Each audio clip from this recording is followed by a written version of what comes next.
And the last of our pre-election interviews is with a party that didn't even exist at the last general election way back in 2005. Jim Allister here at that time was a DUP MEP. Now he wants to be a TUV MP. Good evening, Mr. Allister. Good evening. You'd be a very lonely man at Westminster, wouldn't you? Because you're going to be taking a message that no one there wants to hear. As far as they're concerned, Northern Ireland is done and dusted. Well, I don't think I'll be alone, because I'm hopeful that I won't be the only TUV MP. But the message we have is a good message, and a message that needs to be brought, because let's face it, the way to madness, says the DUP. Well, sorry, good message. And sorry, what we've had for 3 years is lamentable, failing devolution. Take any issue, take the most seminal of all, perhaps education, in total chaos. Now, who in their right mind could say that the system that we have is working, that it's delivering, that it's providing good government? It's lurched from deadlock to deadlock, through months of strike of the executive, through gun-to-the-head politics at Hillsborough, till the DUP rolled over on Sinn Féin's latest demand. So it has not delivered at all. And what I am looking for, and TUV is looking for, is a better way forward, a durable way forward for devolution. I want the people of Northern Ireland to have the same rights as every other citizen in the democratic world. The right to vote a party out of government, the right to have an opposition. But this and is a Westminster election. Stormont is constructed on the basis that you don't have those rights. No one at Westminster is going to listen to those arguments. Well, sorry, the Prime Minister is going to have to answer why he presides over a part of the United Kingdom where citizens are denied the right of the House of Commons. No, are denied the right to vote a party out of government and denied the right to have an opposition. Because it's an international agreement, that's why. When he can have an international agreement that is flawed and failed beyond description, when he can have a far better system, where the system should be simply this: you have an assembly election. No party is big enough on its own to form a government. So there's going to be a coalition. Let all the parties negotiate.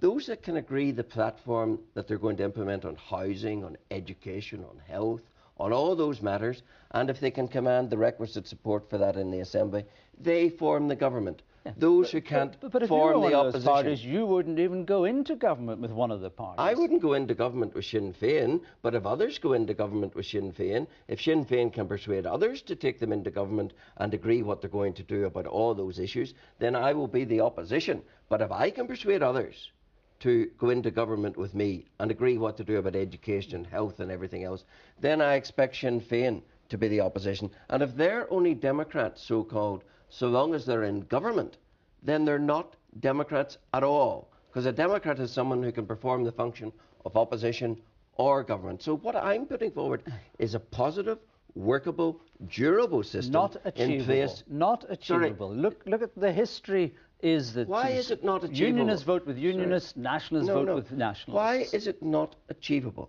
that the people of this part of the UK should have the same rights to vote a party out and have an opposition as anyone else? Why is it not achievable to form a, coalition? The DUP want that. They're keen on voting. But what they say is that this is the best achievable way forward. The best achievable way forward. The DUP want power, any power, with anyone.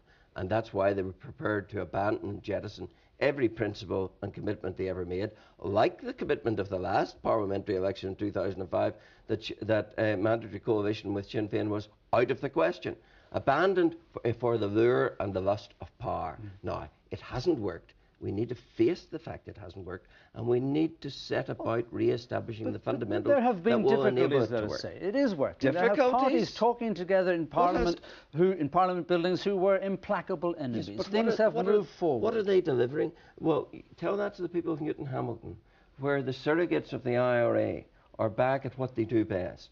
And let's be quite clear. There is a party sitting in government now who could snuff out the activities of the dissidents tomorrow, because every dissident was a member of Sinn Féin. Martin McGuinness IRA. has called them traitors. What more do you want him to do? I want him to do this.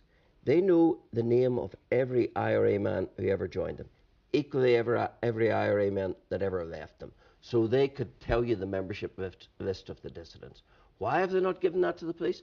Why are they not helping the police to solve those crimes? We don't know that he's not doing that, of course. It may suit Sinn Féin IRA to have a little arm's length leverage when it's necessary. Well, they would deny that completely. But aren't you giving succor to the men of violence by preaching this gospel of instability? Instability. No, sorry, I'm pointing out that what we have is not working.